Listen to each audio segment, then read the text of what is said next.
Hi guys! Nakita nyo ba ito? Siguro paborito nyo rin to, no? Ito yung pinaka ano-ano pag may mga handaan, guys. Ito yung pinaka excited na ano.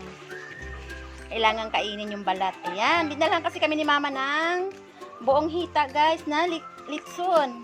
Dahil kagabi pa yung handaan, ngayon litson paksiw na lang natin, guys. Ayan, ang laki nito, guys. Oh, lutuin natin ngayon.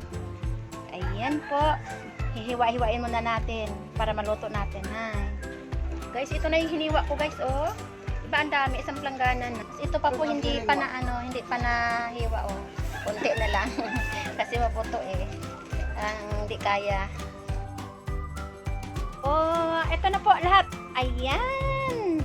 Tapos ko nang hiniwa. Lulutuin na lang to. Ayan, maya-maya. Oh, naghanda na tayo ng mga ano, ricado natin, guys. Ayan, ito oh, bawang, sibuyas. Tsaka itong North cubes na pork. Ito, pamintang buo, laurel at saka ano, pamintang crack. Ayan. Ito na, guys, nilagay ko na po siya sa malaki naming pressure cooker. Pero hindi ko to i-pressure. Dito lang kasi ito yung pinakamalaki naming kardero. At ito yung lagay natin, guys. Dato puti suka at saka silver swan na soy sauce. Ayan. Sa niluto natin, guys, hindi mawawala yung asukal po. Lagyan natin dito. Ayan. Ito na po yung itsura niya. Nandito na po lahat-lahat. Kaya isa lang na natin.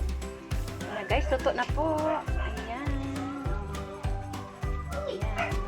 Ayan, guys, luto na po. Ito na po, oh. Ayan. Diba? Just kain po tayo. Ito po yung lechon paksiw. Luto na talaga. Ang sarap. Yan lang po. Salamat sa panonood. God bless.